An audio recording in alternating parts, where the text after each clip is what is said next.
Today we are in London.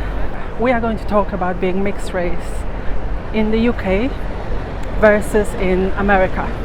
So I actually want to share a conversation that I had with an American multiracial woman who has a very different perspective on being biracial than myself. Partially, I believe, because she is from America and I live in London. I wanted to record this conversation from a place that is very multiracial and crowded because there are as many perspectives as there are people. With that said, I'm not sure if this is the best place to record because it's crowded again and very, very busy. I don't know why, but this mixed race conversation can get a little stressful sometimes.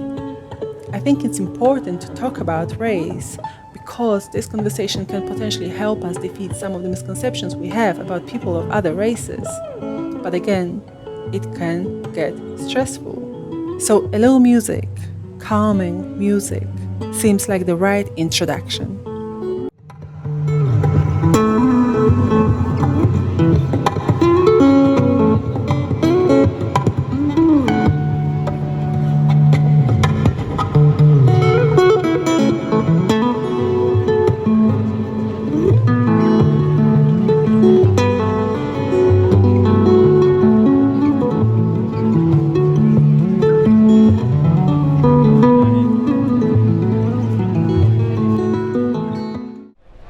If you noticed that the guy played the guitar very differently. I guess different is the key word for this conversation.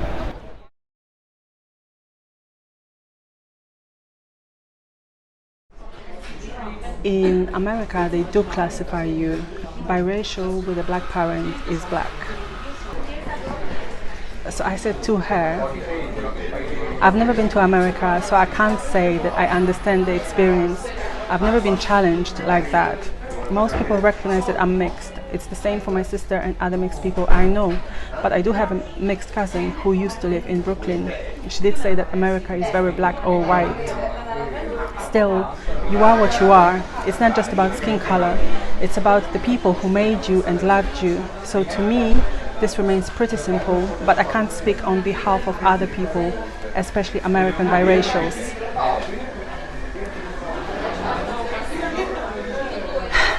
And I think that really, that's what I really want this conversation to be, not trying to impose on other mixed race people how they should identify.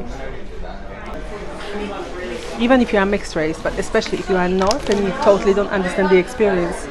Obviously, she was very polite about the whole thing, so I quite enjoyed talking to her. So then she continued, I don't want biracials to disown their white parent, but we are all unique. I am not my white mother, of course, but I'm also not my white father.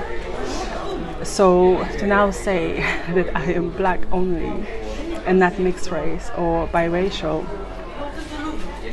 how can I say that? So I answered, biracial is what we are, not white or black, but both. With that said, if a biracial person identifies as either or, it's up to them completely. I personally never have and never will identify as only one of the two races. That would be denying reality, my reality.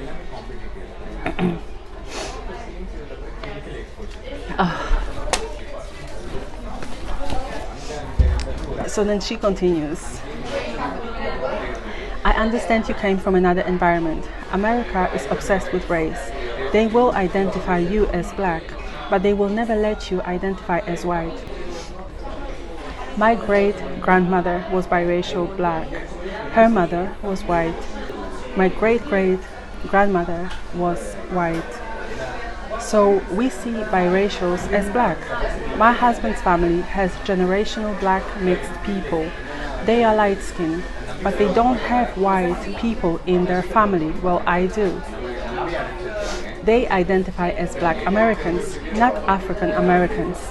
What you guys call mixed is what we call black people carrying other DNA besides African. You would be called biracial, not mixed in America. But we don't see biracial as a race.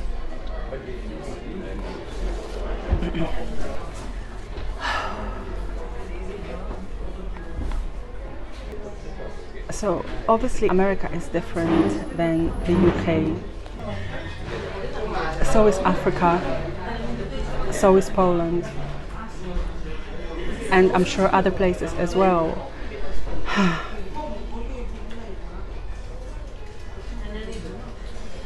Anyway, I answered. I think the main thing is knowing who you are and what you are, not letting different environments influence your perception of you. Plus, again, all these classifications keep changing too. When it comes to black, white, biracial people in America, let's look at the history.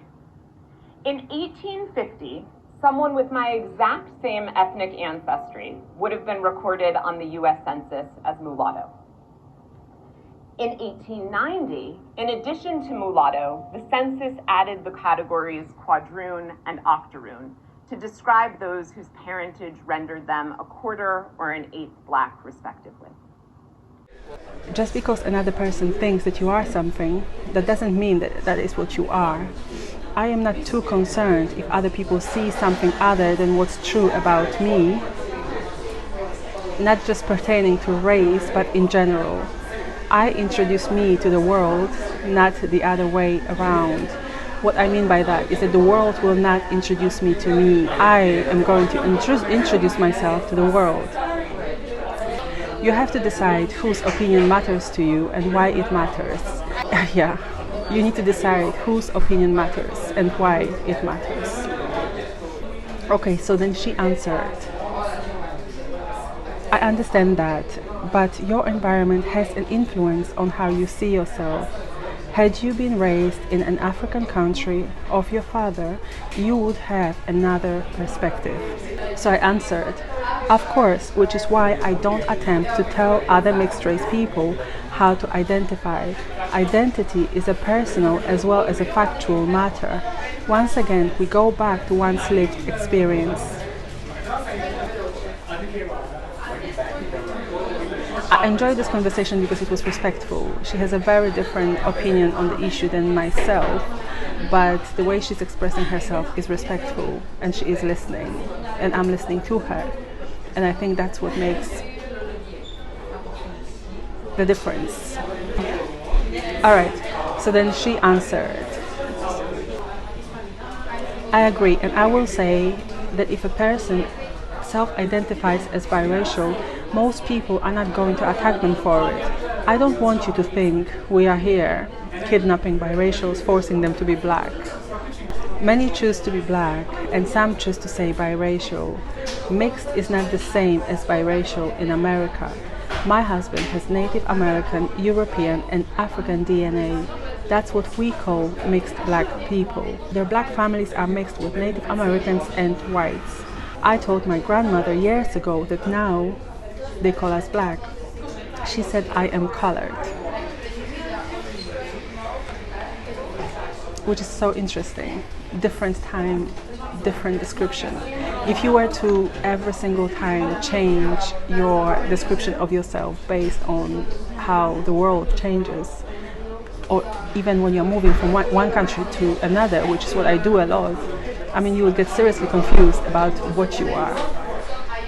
I answered, I don't have a problem with a light-skinned person saying they are black, although that doesn't change what I identify as. To be honest, my race represents maybe 5% of my identity.